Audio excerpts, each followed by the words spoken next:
Hello, everyone. Welcome back to Enjoy English Stories.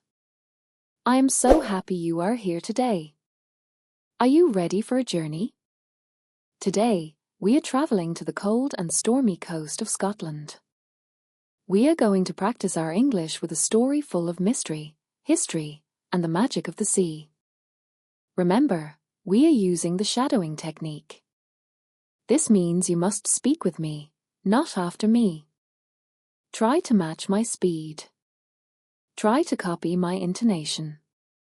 If I sound scared, you should sound scared. If I sound happy, you should sound happy.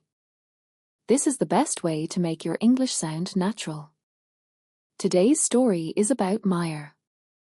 She is a young woman who leaves her busy life to find a secret in an old lighthouse. You will learn many useful words about the weather, the ocean, and family traditions. Are you ready? Let's begin our journey. My name is Maya. I am 25 years old. For all of my life, I lived in a giant, noisy, and crowded city. I lived in a world made of grey concrete, bright neon lights, and the constant sound of car engines. My apartment was small. My office was busy. I saw thousands of people every day, but I often felt alone. I felt like a small machine in a very big factory. I was tired of the noise. I was tired of the stress. But one rainy Monday morning, everything changed. I received a letter from a lawyer. The letter told me that my great-uncle, a man I only saw in old photographs, had died. He lived in a very remote part of the world. He left me his house. But this was not a normal house. It was an old, white lighthouse on a tiny, rocky island in the far north of Scotland. I decided to move there immediately. I packed my bags and I quit my job. My friends in the city thought I was completely crazy. Maya, it is too quiet there. They shouted. There are no cinemas. There are no coffee shops. There is no internet on that rock. You will be bored in 2 days. But I did not listen to them. I wanted peace.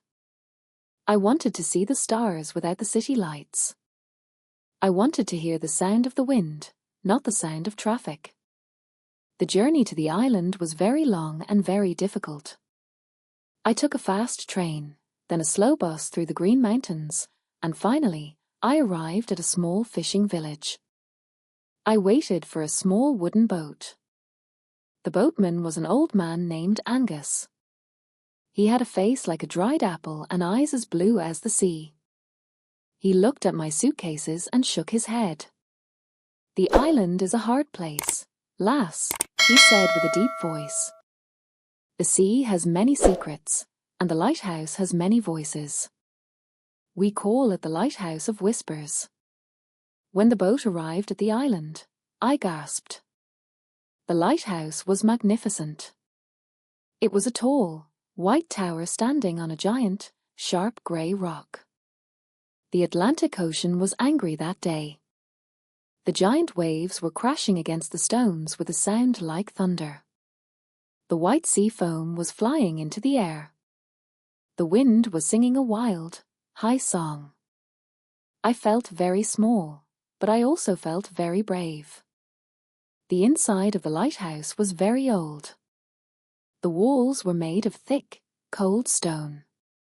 In the center, there was a giant iron staircase.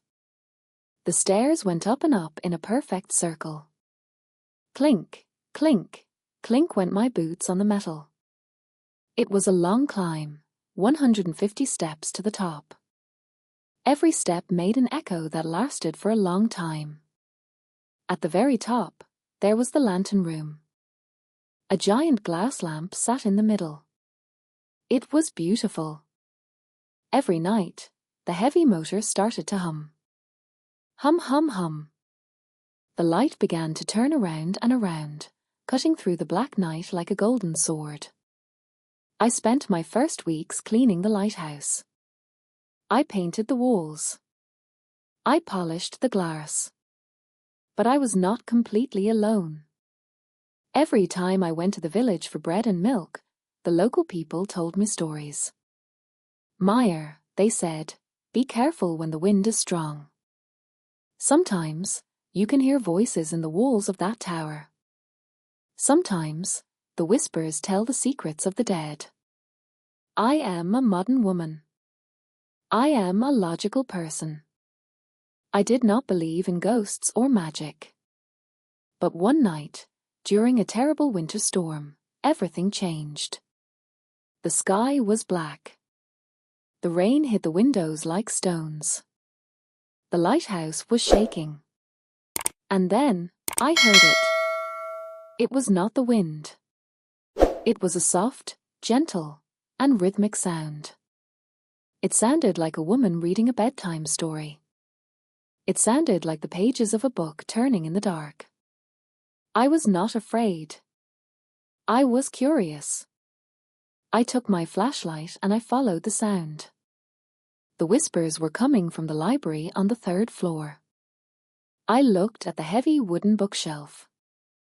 I noticed that one shelf was a little bit loose. I pushed it, and I heard a click. A secret door opened in the wall. Behind the door, I found a tiny, secret room. It was full of dusty books, old maps of the stars, and glass bottles full of sea salt. In the center of the room, there was a small wooden desk. On the desk, there was a thick diary with a dark leather cover. It was my great-uncle's diary. My hands were shaking as I started to read his words. He wrote about the great white whale. He wrote that this whale was a magic spirit of the ocean. Every 50 years, the great whale visits the island. The whale brings good luck to the village and protection to the fishermen. But there was a catch.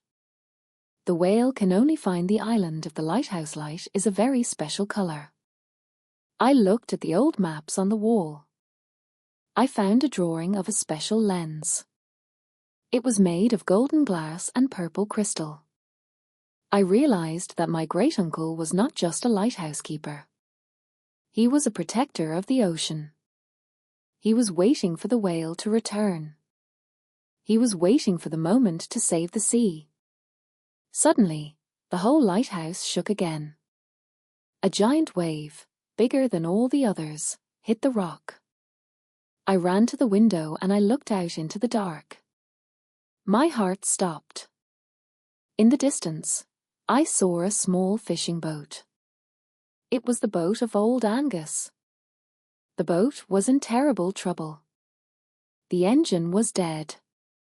The waves were pushing the boat toward the sharp black rocks. I could see the men on the boat waving their arms. They were going to hit the rocks. They were going to die. I had to act fast. I didn't have time to think. I ran back to the secret room. I looked under the desk. I found a heavy wooden box. Inside the box, there was the special golden lens. It was glowing with a soft, warm light. I grabbed it and I ran up the iron stairs. My legs were tired, but I did not stop. Clink, clink, clink. I reached the lantern room. I opened the heavy glass door of the giant lamp. I placed the special lens in front of the white light. Suddenly, the whole world changed.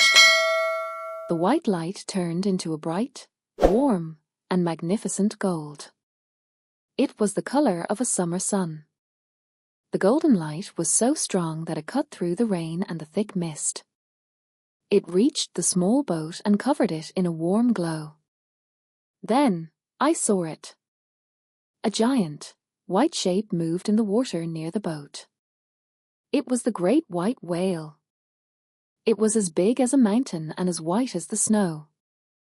The whale swam in front of the boat, protecting it from the giant waves.